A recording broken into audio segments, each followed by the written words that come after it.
What if the most beautiful moment of your life was actually the beginning of a trap? What if love came into your life softly, smiling, and slowly took away your freedom without you even realizing it? This story is about how something that looked perfect slowly changed everything. My name is Lena. I lived a simple and quiet life in a small town. My days were ordinary but peaceful. Every morning, I woke up early, helped my mother with household work, and then went to my job at a small local shop. I was not rich, and I did not dream of luxury. I only wanted a calm life, respect, and emotional safety. I believed that people like me were safe from big dangers. Before everything changed, my life followed the same routine every day. I knew everyone in my town, and everyone knew me. I felt protected by familiarity. I trusted easily because I had never been hurt deeply before. I believed kindness always meant goodness, and care always meant love.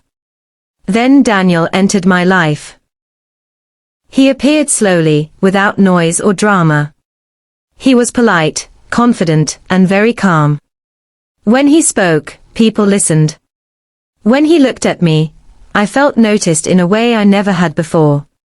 He asked about my day, my thoughts, and my feelings. He listened carefully, and his attention made me feel important.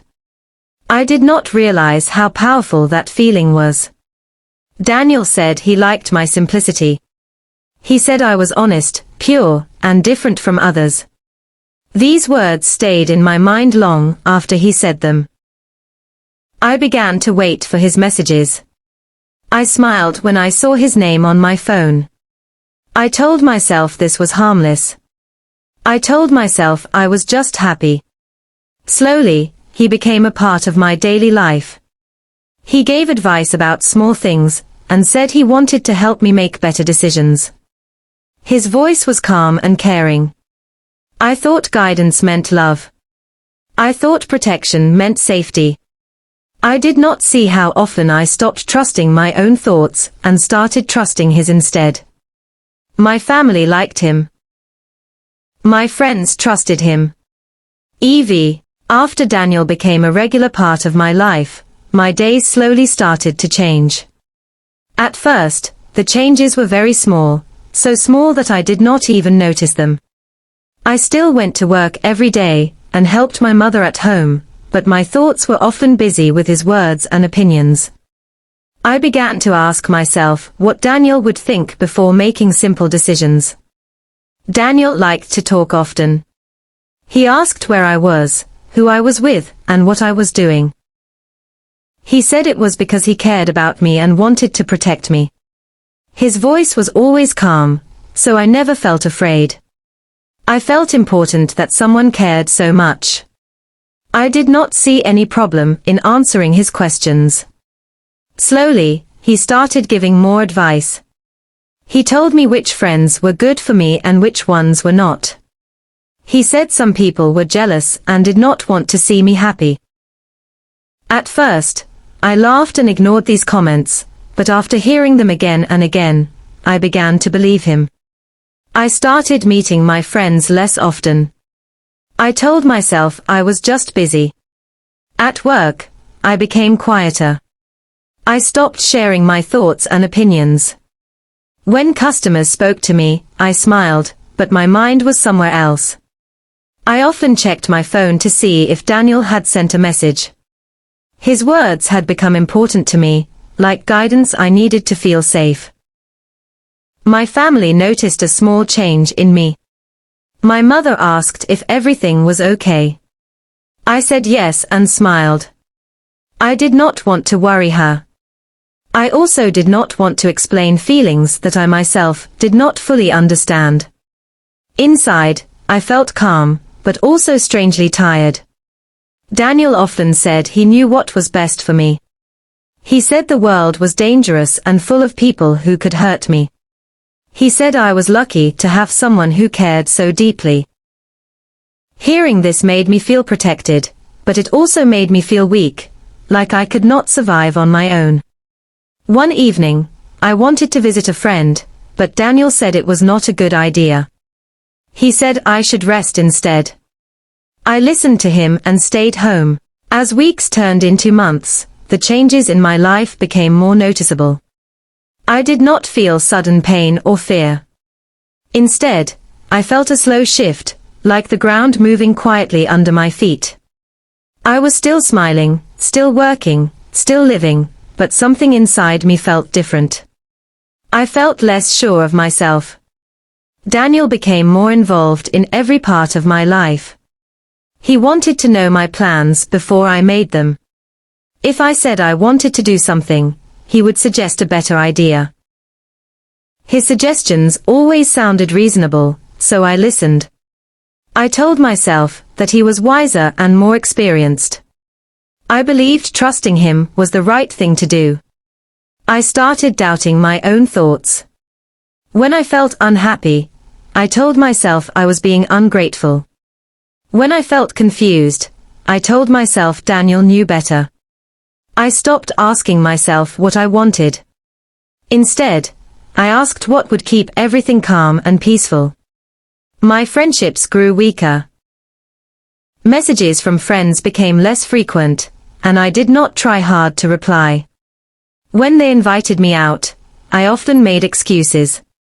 Daniel said they were a bad influence and did not understand me like he did. Hearing this again and again made me feel closer to him and farther from everyone else. At home, my mother noticed I was quieter. She said I looked tired. I smiled and said I was fine.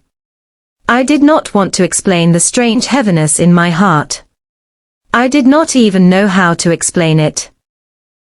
I believed this was just part of growing up and being in a serious relationship.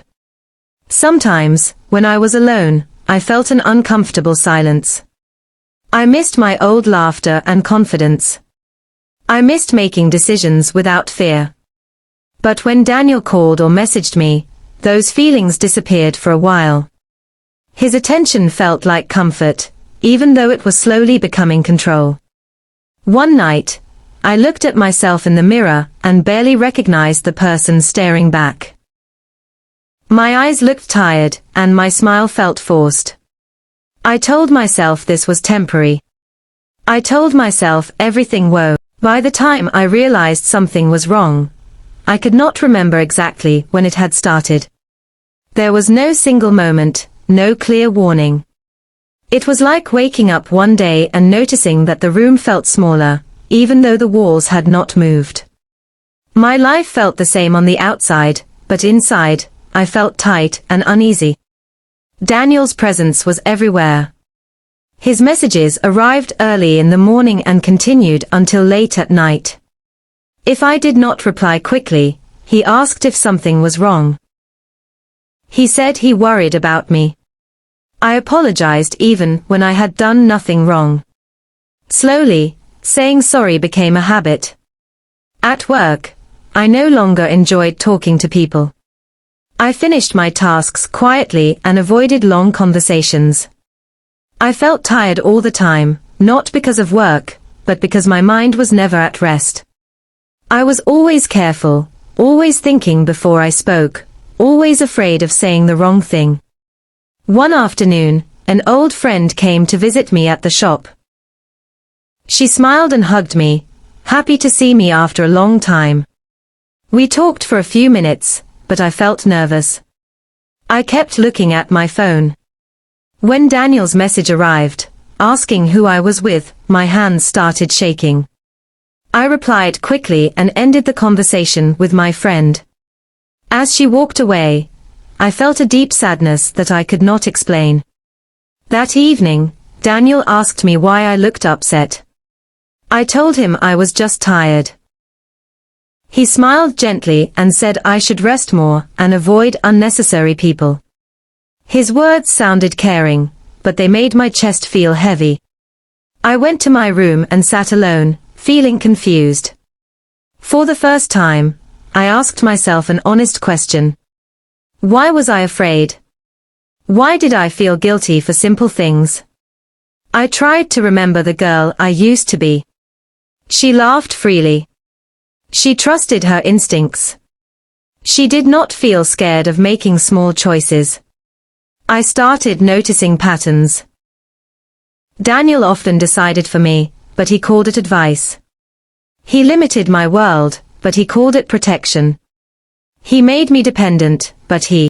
After that night of awareness, my thoughts refused to stay quiet. Even when I smiled during the day, my mind kept returning to the same questions. I began to notice how carefully I lived, how every small action passed through fear first. I realized this was not how life was supposed to feel. Daniel continued to act the same.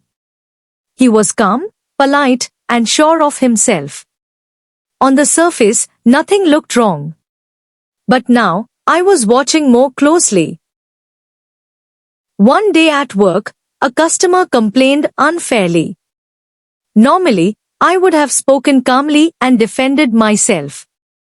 This time, I stayed quiet and apologized, even though I knew I was right. Afterward, I felt angry at myself.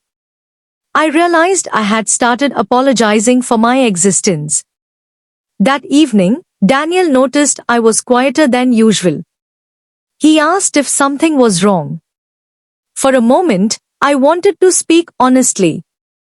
I wanted to tell him how small I felt. But fear stopped me. I smiled and said I was fine. His smile returned, satisfied, and the moment passed. Later, alone in my room, I felt tears in my eyes. I was not crying because of him alone. I was crying because I had lost my voice.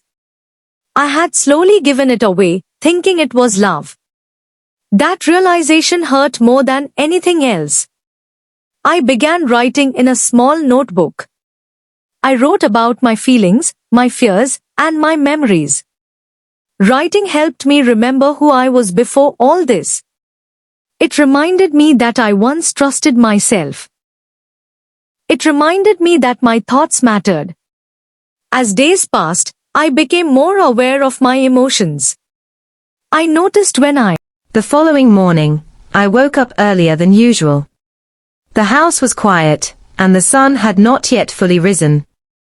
I sat by the window with a cup of tea, watching the world slowly wake up. For the first time in months, I felt a small sense of peace. I realized that the outside world could be calm, even if my mind was restless. Daniel continued to message me throughout the morning, asking about my plans. I replied carefully, but I noticed a difference in myself. I no longer replied instantly. I paused, thought, and then wrote back. It was a small step, but it felt powerful. I felt that a tiny part of me was returning. At work, I tried to notice my own feelings instead of only following instructions from others. I smiled at customers because I wanted to, not because someone told me to. I spoke in small ways, expressing my opinion quietly. I realized I had been silent too long, and every word I spoke now felt like reclaiming a piece of myself. When I returned home, Daniel was waiting as usual. He noticed the small changes and asked why I seemed more thoughtful. I smiled but said nothing. I wanted to keep these feelings private, to understand them fully before sharing. That evening, I walked slowly in the park near my home, thinking about how small steps could grow into real change. I reflected on the past months. I saw clearly how subtle control had entered my life. It was never forceful, never violent.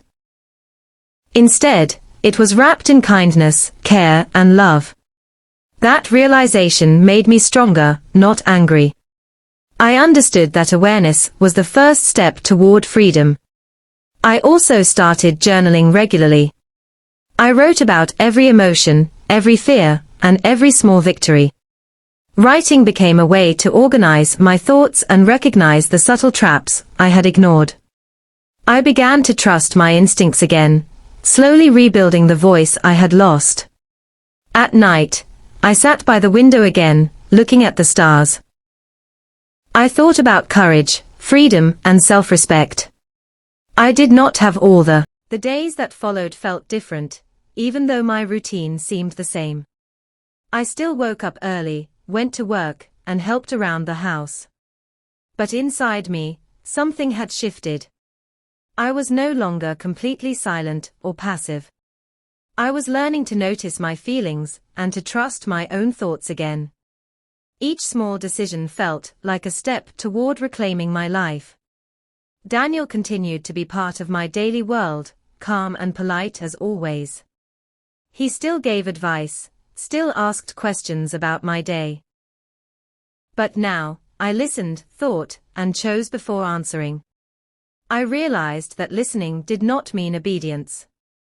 I could respect him without losing myself. This understanding brought a quiet strength I had not felt before. One afternoon, I wanted to go for a walk with a friend I had avoided for weeks. Daniel suggested it might be better to stay home, as the streets were crowded. I paused and considered his words, but then I decided to go anyway. The walk was short, but it felt liberating. I laughed with my friend, sharing memories and small joys. That simple act made me feel alive again. It reminded me that my world could expand, even under subtle pressures. At home, Daniel noticed small changes in me.